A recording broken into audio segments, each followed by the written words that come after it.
te enseñaron a creer una mentira histórica. Y esa mentira te cuesta caro. Te cuesta tu dinero, tu función y, lo que es peor, tu verdadera identidad. Cada domingo, tú, y millones más, entras a un edificio. Lo llamas la casa de Dios. El ambiente es solemne.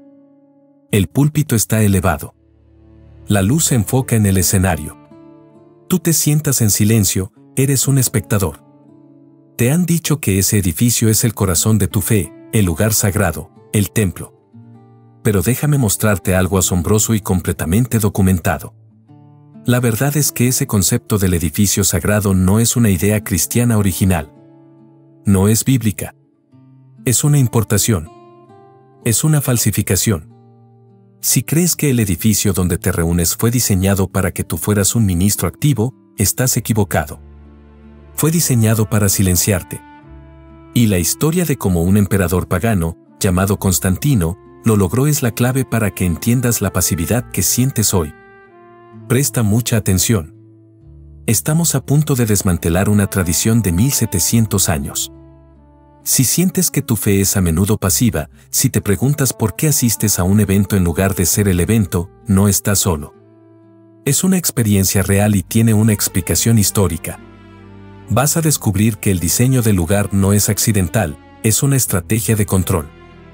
Te prometo que, al final de este análisis, nunca volverás a ver el edificio de tu iglesia de la misma forma, y lo más importante, nunca volverás a verte a ti mismo de la misma forma. Si quieres descubrir más conceptos como este que transforman tu visión del mundo, suscríbete a este canal donde exploramos las ideas más poderosas para tu vida. Durante siglos, el edificio se convirtió en el centro de la fe. No un centro funcional, sino un centro de dependencia. El primer mito que debemos destruir es simple: el edificio es la casa de Dios. Parece inofensivo, pero esta idea tiene implicaciones devastadoras. Fíjate en cómo esto funciona en la realidad. Si la casa de Dios es un lugar, entonces la presencia de Dios está localizada, y por extensión, la santidad también lo está. Esto significa que tú eres menos santo o menos importante que el lugar al que vas. Imagina esta escena por un momento: estás en casa. Gritas, ríes, lloras, vives. Eres auténtico. Pero cuando cruzas el umbral de la casa de Dios, te conviertes en un espectador silencioso en un auditorio. ¿Por qué ocurre este cambio? Porque el espacio físico define tu rol. En el Nuevo Testamento, el concepto central era la eclesia, una asamblea, gente reunida en casas o lugares públicos sin una estructura formal o sagrada. El templo ya no era de piedras, sino de personas. Ustedes son el templo del Espíritu Santo, nos dice la Escritura. Pero el mito nos ha enseñado otra cosa, nos ha enseñado a construir un lugar para el culto, en lugar de ser el culto. Y la estructura del edificio refuerza la pasividad. El púlpito elevado, las bancas fijas mirando hacia un punto focal, la tarima o altar, las luces. Todo está diseñado para una performance, para que una o pocas personas hablen y el resto escuche. ¿Sabes lo que más me fascina de esto? Que el cristianismo primitivo, el que se multiplicó por todo el Imperio Romano en los primeros 3 siglos, lo hizo sin uno solo de estos edificios. No había templos cristianos. Eran casas, cuevas, catacumbas, cualquier lugar donde la eclesia pudiera reunirse horizontalmente. Déjame mostrarte algo asombroso. El costo de esta creencia en el edificio es brutal. Piensa en el presupuesto de tu iglesia. Un porcentaje enorme se va en hipotecas, mantenimiento, calefacción, aire acondicionado, limpieza. Esto se llama overhead. Los estudios muestran que la iglesia cristiana moderna gasta anualmente miles de millones de dólares solo en sostener estructuras físicas, desviando esos recursos de la misión, la ayuda social o el discipulado activo. La creencia en el edificio drena recursos vitales. Es el primer costo, pero el más grande es el costo espiritual, la negación de tu sacerdocio. Al entrar a un edificio diseñado para un ritual centralizado, estás aceptando, de facto, que eres un leigo pasivo y que solo el clérigo en el escenario es funcional. Y aquí viene lo realmente interesante: ¿de dónde salió la idea de que ese diseño específico, con esa distribución de roles y ese alto costo, era necesario? La respuesta se encuentra en el año 327 después de Cristo, en un giro político orquestado por uno de los hombres más poderosos de la historia. El mito del templo cristiano se rompe cuando miramos la historia con honestidad. No fue una revelación divina. Fue una adopción política. Para entenderlo, debemos viajar a la Roma del siglo IV. El emperador Constantino había legalizado el cristianismo, pero no lo había adoptado por una conversión puramente espiritual. Era un hombre de estrategia, que veía en la religión un poderoso pegamento social para un imperio que se desmoronaba. Constantino, en un movimiento genial y devastador, decidió institucionalizar el cristianismo, y para ello, necesitaba un lugar. ¿Qué modelo eligió? No tomó la sinagoga, que seguía siendo un modelo participativo y didáctico. No tomó el modelo de la casa comunal, el hogar. Tomó el diseño de la Basílica Romana. La Basílica Romana, antes de ser una iglesia, era un edificio público multifuncional en Roma. Era la corte de justicia, el mercado y el lugar donde se reunía el emperador para asuntos oficiales. Tenía una estructura muy específica: primero, un ábside, una semicúpula o nicho en el extremo, donde se sentaban el magistrado o el emperador para juzgar. Segundo, una nave centro, un espacio largo y abierto para el público. Tercero, bancas para la multitud que esperaba el juicio o la instrucción.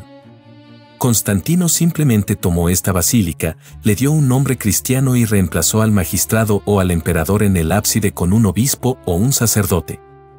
La silla del magistrado se convirtió en el trono episcopal.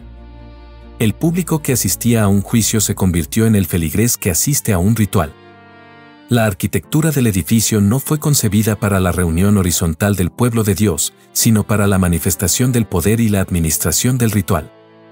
La basílica tenía un propósito pagano: impresionar y controlar. Y esa función se trasladó intacta al edificio cristiano. De repente, la eclesia, la gente, ya no era el centro de la reunión. El centro era la plataforma, el presbiterio o tarima, y la persona que estaba sobre ella, el clérigo. Esto es más que un dato histórico fascinante, es la razón de nuestra pasividad. Si el lugar de reunión es una corte imperial, tú, como asistente, no eres un participante, eres un súbdito. La pregunta que nadie puede responder honestamente: si los cristianos del siglo I se hubieran reunido en tu edificio moderno, con tu púlpito elevado y tus bancas alineadas, ¿habrían podido tener la reunión participativa descrita en 1 Corintios 14, donde todos tenían algo que aportar? La respuesta es un rotundo no. El edificio es el primer mito. El costo de esta asimilación no fue solo arquitectónico, sino funcional: la destrucción del sacerdocio universal. El segundo mito que la Basílica de Constantino perpetuó es la necesidad de una clase sacerdotal profesional para mediar la presencia de Dios. El edificio, con su ábside y su separación física entre la tarima y el público, hizo visible y permanente la división artificial entre clero y laicos. Aquí viene lo realmente interesante: el Nuevo Testamento no conoce la palabra clero en el sentido de una casta profesional que ministra mientras el resto escucha. La idea central de la Reforma, el sacerdocio universal de los creyentes, es un regreso a esta verdad primitiva.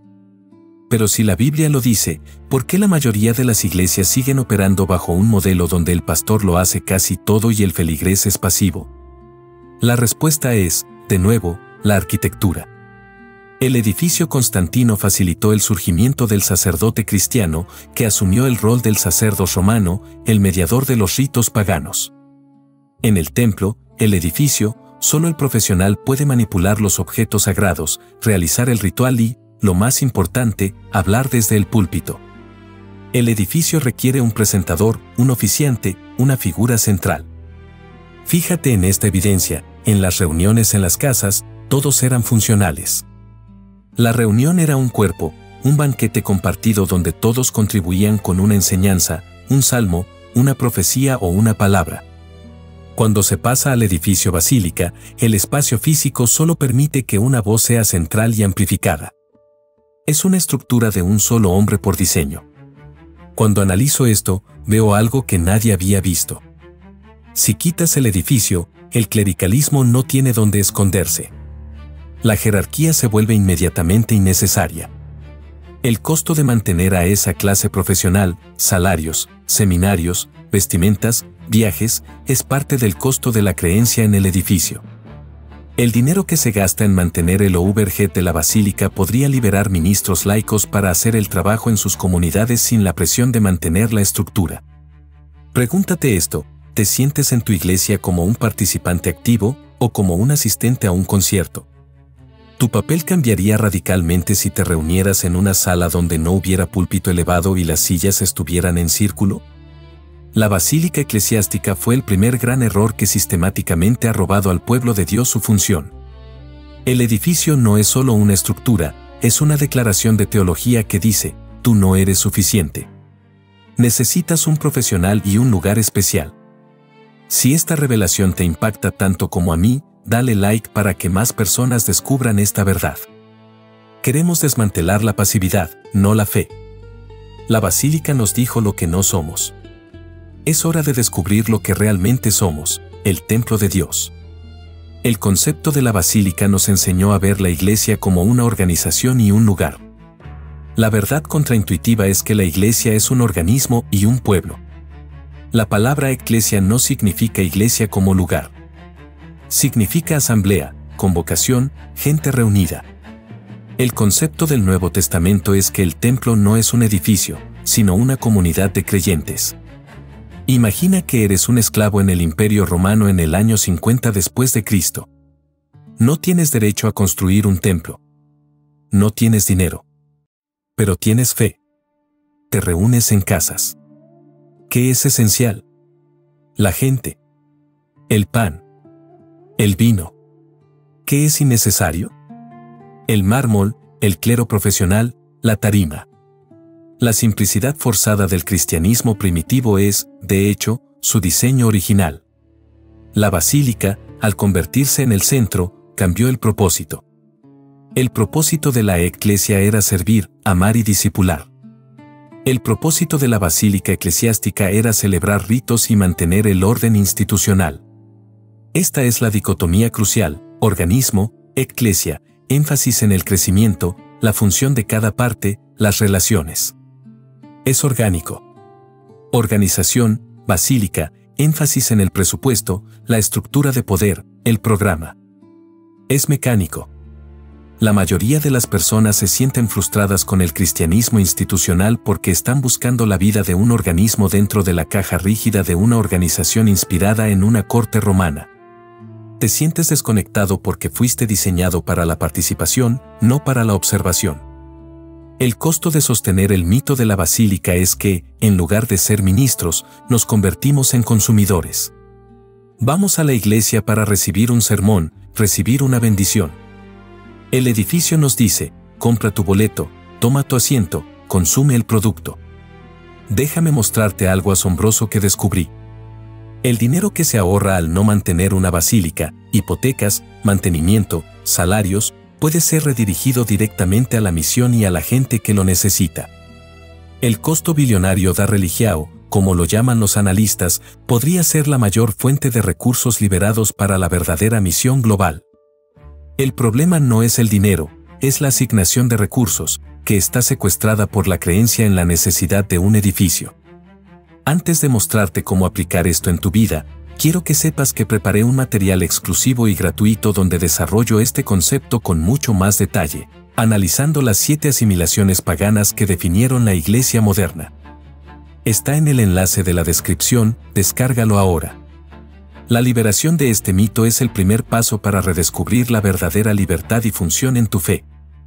La destrucción de la creencia en el edificio te lleva al último y más importante descubrimiento: la liberación de tu función. Si la iglesia no es el edificio, y si tú eres el templo, tu ministerio no comienza cuando te gradúas del seminario o cuando subes al púlpito. Comienza ahora mismo, donde estás. Aquí viene la aplicación crucial: el concepto no está en contra de reunirse, está en contra de la dependencia de un edificio para poder reunirse y funcionar. La libertad es entender que la reunión de la eclesia debe ser funcional antes que ritual. Si la reunión del domingo no está diseñada para edificar a cada persona y permitirle contribuir con sus dones, entonces está sirviendo a la forma de la basílica y no a la función del cuerpo. ¿Qué significa esto para ti a partir de hoy? Primero, reconoce el diseño del espacio. Cuando entres a tu edificio, hazlo con la conciencia de su origen. Es una basílica, un auditorio, un salón. No es más sagrado que tu casa. Esta conciencia te protege de la pasividad. Segundo, activa tu función. Busca espacios donde puedas practicar el sacerdocio universal. No esperes a que el clérigo te dé permiso para servir o enseñar. La Iglesia funciona por la contribución de todos. Tercero, cuestiona el costo. Si tu iglesia está gastando una fortuna en mantener una estructura mientras ignora las necesidades de la comunidad, tienes el derecho de cuestionar la asignación de recursos. El dinero es una herramienta para la misión, no para la glorificación del ladrillo y el cemento.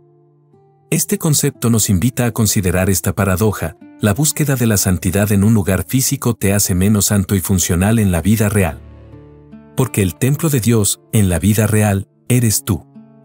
Y el propósito del edificio, la basílica, ha sido, a menudo, distraerte de esta verdad. El miedo de las instituciones a perder el edificio es, en realidad, el miedo a perder el control. El edificio es el centro de poder, el lugar donde se recogen las ofrendas y se mantiene la jerarquía. Sin el edificio, la iglesia vuelve a la horizontalidad peligrosa e incontrolable del Nuevo Testamento.